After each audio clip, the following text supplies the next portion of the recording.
मेरी इस बात से तो आप लोग भी एग्री करेंगे कि आप लोग चाहे राहुल गांधी जी को जितना भी बुरा भला बोल लो, इस देश में होता फाइनली वही है जो राहुल गांधी जी कहते हैं। उनका ऑर्डर कोई नहीं टाल सकता, इवन मोदी जी भी नहीं। आप सोचिए, राहुल गांधी जी ने थोड़े दिन पहले संसद में बोला था कि कास्ट सेंसस करा के रहेंगे, और फाइनली आज मोदी जी ने बाकायदा जो है सरकार ने अनाउंस कर दिया कि भाई कास्ट सेंसस होगा पूरे इंडिया में। ठीक, अभी थोड़े दिन पहले पहलगाम में अटैक हुआ था, तब बोला जा रहा था कि धर्म पूछा जाति नहीं, लेकिन ये जो कास्ट सेंसस होगा इसमें बाकायदा आपको अपनी जाति बतानी पड़ेगी। एक तरफ आप देखते हैं कि चाइना है और यूएस है, चाइना डीप सीक बना रहा है, यूएस ओपन एआई बना रहा है, और भारत क्या बनाएगा? जाति जनगणना के फॉर्म।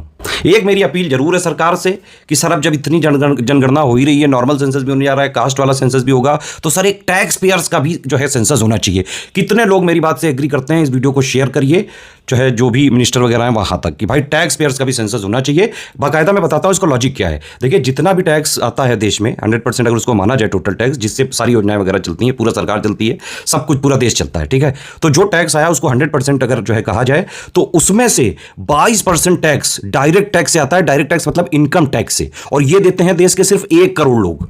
तो 1 करोड़ लोग दे रहे हैं पूरे इंडिया के टैक्स का 22%, ठीक। और बाकी जो जीएसटी जो बोला जाता है कि भाई देश का तो हर नागरिक टैक्स भरता है, इनडायरेक्ट टैक्स तो भरता ही है, बिल्कुल सही बात है। जीएसटी जो है टोटल 140 करोड़ की आबादी सब लोग भरते हैं, वो है उसका परसेंटेज है, मतलब वो सिर्फ 18% कंट्रीब्यूट करता है देश के टोटल टैक्स में।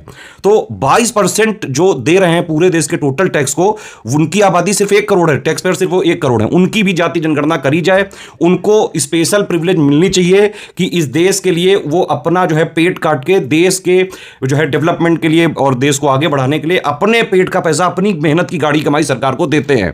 आप लोग इससे एग्री करते हो कि नहीं? कितने लोग एग्री करते हैं? जल्दी से कमेंट करके बताइए।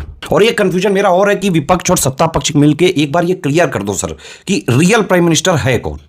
क्योंकि वैसे तो जो है ऑफिशियली जो इलेक्टेड है, मतलब वो तो मोदी जी हैं, है ना, लेकिन राहुल गांधी जी जो है अभी विपक्ष के नेता हैं। अगर उनका सारे ही फैसले मानने हैं, आप उन्हीं को पीएम बना दो, हमारे लिए जैसे मोदी जी हैं वैसे राहुल गांधी, कोई तो फर्क नहीं है। तो ये होना चाहिए, क्लियर होना चाहिए, बहुत कंफ्यूजन हो जाता है सर।